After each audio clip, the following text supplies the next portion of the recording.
Hello guys, welcome to my channel YCD Innovation. இன்னைக்கான வீடியோவில் என்ன பார்க்க போகிறோன்னு பார்த்தீங்கன்னா ஒரு கவர்மெண்ட் டிவி பிக்சர் வரல, ஸ்க்ரீன் வந்து க்ரீனாக இருக்குது, எந்த பொருளுமே மாற்றாமல் இதை வந்து எப்படி ரெடி பண்ணலான்றதை இந்த வீடியோவில் பார்க்கலாம். வீடியோக்குள்ளே போகிறதுக்கு முன்னாடி நம்ம சேனலை ஃபஸ்ட் டைம் பார்க்குறவங்களா இருந்தால் சப்ஸ்கிரைப் பண்ணுங்கள். ஃப்ரெண்ட்ஸ், இப்போ வந்து பார்த்திங்கன்னா டிவி வந்து ஓப்பனில் இருக்குது, ஸ்க்ரீன் வந்து சில நேரங்கள் ஆன் ஆக கூட இல்லை. என்ன பண்ணேன் அப்படின்னு பார்த்தீங்கன்னா, இப்போ வந்து க்ரீன் கலர் சிக்னல் வந்ததுங்க இல்லையா, மெயின் ப்ராசஸர் ஐசி இருக்குங்க இல்லையா, அந்த இடம் வந்து அழுத்தி பிடிச்சேன், ஸ்க்ரீனும் ஆன் ஆகிடுச்சு, பிக்சர் வந்து வரல.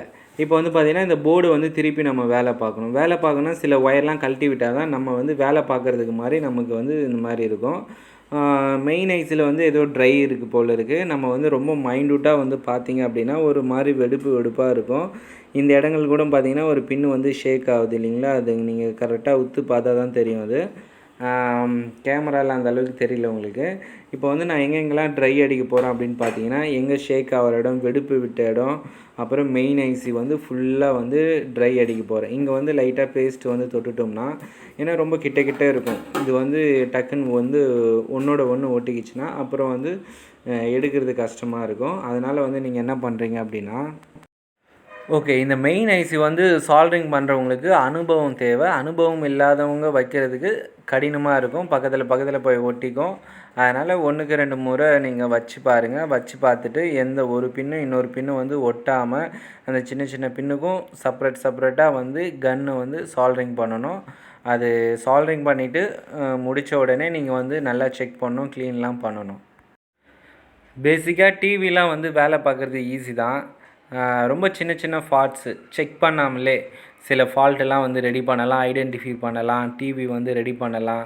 சின்ன ஃப்யூச்சர் கற்றுக்கிட்டிங்க அப்படின்னா இது யார் வேணால் பண்ணலாம். இதை நான் வந்து பண்ணும்போது, இந்த வேலை கற்றுக்கும்போது, இது வரைக்கும் நான் ட்ரைனிங்லாம் அட்டன் பண்ணலை.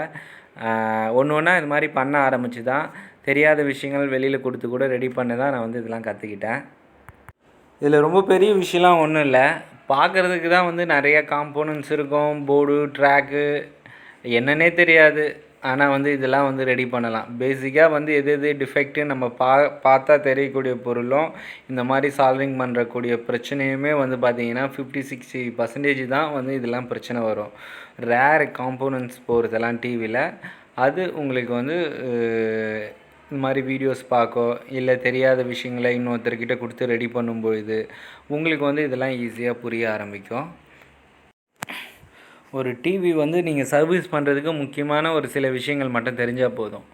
என்னென்னா, டிவி வந்து டோரு கழட்டி கரெக்டாக வந்து மாட்டணும், அந்த பிக்சர் டியூப் கப்பை வந்து ரிலீஸ் பண்ண கற்றுக்கணும், ஹெர்த் ஒயர் ரிமூவ் பண்ணிவிட்டு அந்த கப் மேலே வச்சிங்கன்னா ஸ்டோரேஜ் ஆகிற கரண்ட்டு வெளியில் போகும்.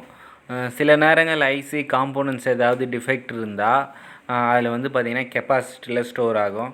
பெரிய கெப்பாசிட்டர் ஏதாவது இருந்ததுன்னா அந்த வந்து டிஸ்சார்ஜ் பண்ண கற்றுங்க. எப்படி கெப்பாசிட்டரில் இருக்கிற வோல்ட்டை டிஸ்சார்ஜ் பண்ணுறது அப்படின்னு பார்த்தீங்கன்னா, அந்த கெப்பாசிட்டரோட 2 பின்லையும் வந்து ஸ்டார்ட் பண்ணிங்கன்னா டிஸ்சார்ஜ் ஆகும். இல்லைனா வந்து ஒரு பல்ப் ஒன்று வச்சுக்கோங்க, அந்த பல்போட 2 ஒயர் எடுத்துகிட்டு போயிட்டு பெரிய கெப்பாசிட்டர்லாம் வச்சிங்கன்னா அந்த அதில் இருக்கக்கூடிய கரண்ட் வந்து வெளில வந்துடும்.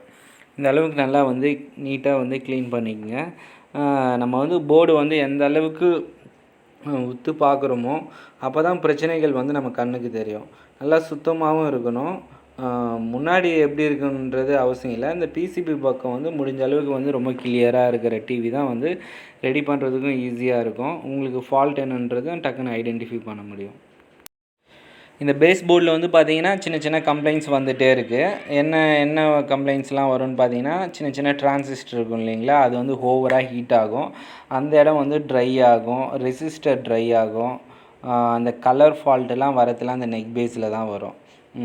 அப்புறம் ஃப்ளிக்கரிங் ஆகிறது, கலர் ஃபால்ட்டு, இந்த மாதிரி இஷ்யூஸ்லாம் வந்து அந்த நெக் போர்டு இப்போ பார்த்தோம் இல்லைங்களா, அதில் வரும். இது மெயின் ப்ராசஸர் ஐசி. நல்லா க்ளீன் பண்ணிவிட்டு நல்லா நீட்னஸாக இருக்குது. க்ளீன் பண்ணாலும் சில நைஃப் எடுத்துகிட்டு தெரியாதவங்க கரெக்டாக அந்த ஸ்பேஸில் வந்து நீங்கள் விட்டு பார்த்தீங்கன்னா ஃப்ரீயாக போகும், இடைஞ்சல் இல்லாமல் போகும். அந்த மாதிரி கிளியர் பண்ணிட்டீங்கன்னா ஏதாவது கண்ணுக்கே தெரியாத சின்ன ஒயரு ஷார்ட்ஸ் இருந்தாலும் அது வந்து கிளியர் பண்ணி விட்டுரும். இப்போ நம்ம வந்து டிவி ஆன் பண்ணி பார்க்கலாம் ஸ்க்ரீன் எந்த மாதிரி வருதுன்னு. ஓகே, ஃபஸ்ட்டு வந்து க்ரீன் கலர் வந்தது, இப்போது ப்ளூ கலர் ஸ்க்ரீன் வந்துடுச்சு, ஏவி வந்துடுச்சு. ஸ்க்ரீன் நல்லா வந்துட்டுருக்கு. இந்த ஃப்ரீ செட் வந்து எப்பயாவது ரேர் ப்ராப்ளம் தான், பிரச்சனை வரும். இது வந்தால் ஏதாவது ஸ்க்ரீன் வந்து லைட்டாக ஷேக்கிங் இருக்கலாம், இல்லை கொஞ்சம் கம்மியாக இருக்கலாம் ஸ்க்ரீனு. அதனால் வந்து நல்லா தான் இருக்குது, இருந்தாலும் வந்து நான் இந்த ஃப்ரீ செட் மட்டும் மாற்றிடுறேன். ஏன்னா ரிப்பீட் ஆகாது. சில டைம் வந்து இந்த ஃப்ரீ செட்னால கூட டிவி வந்து ரிப்பீட் ஆகும். மேக்ஸிமம் அதெல்லாம் ₹1 ₹2 தான். நம்ம வந்து அதை வந்து மாற்றிடுறது ரொம்ப பெஸ்ட்டு. ஃப்ரீ செட் வந்து எல்லா டிவிக்கும் மாற்றணும்னு அவசியம் கிடையாது. ஏதாவது இந்த மாதிரி power supply complaint, screen shaking டைமில் அந்த மாதிரி இருந்தது, சில கம்ப்ளைண்ட் மட்டும் அதை வந்து நீங்கள் வந்து டைரெக்டாக நீங்கள் மாற்றிடலாம். இதில் இருக்கக்கூடிய ஒவ்வொரு வோல்டேஜ் மெயினாக ஒரு 4-5 வோல்ட்டு இது செக் பண்ண கற்றுக்கினாலே போதும். இந்த டிவி வந்து நீங்கள் சர்வீஸ் பண்ண கற்றுக்கலாம். 110 வோல்டேஜு, வெர்டிகல் ஐசிக்கு வோல்ட்டு, ஆடியோக்கு சப்ளை, மெயின் ஐசிக்கு வோல்ட்டு, நெக் பேஸுக்கு ஈட்ரு வோல்ட்டு, இந்த மாதிரி இருக்கும் வோல்ட்டு. இந்த வோல்ட்டு மட்டும் எங்கெங்கே போகுது, ப்ளஸ்ஸு மைனஸு நம்ம கிரவுண்டில் வச்சுட்டு ப்ளஸ் வோல்ட் எங்கே போகுது, பவர் சப்ளையில் என்ன, இந்த மாதிரி விஷயங்கள் நம்ம தெரிஞ்சுக்கிட்டால் டிவி வந்து முழுமையாக ரெடி பண்ணலாம். Thank you friends. மறக்காமல் பெல் ஐக்கானை கிளிக் பண்ணிங்க, அப்போ தான் நான் போடுற வீடியோ வரும்.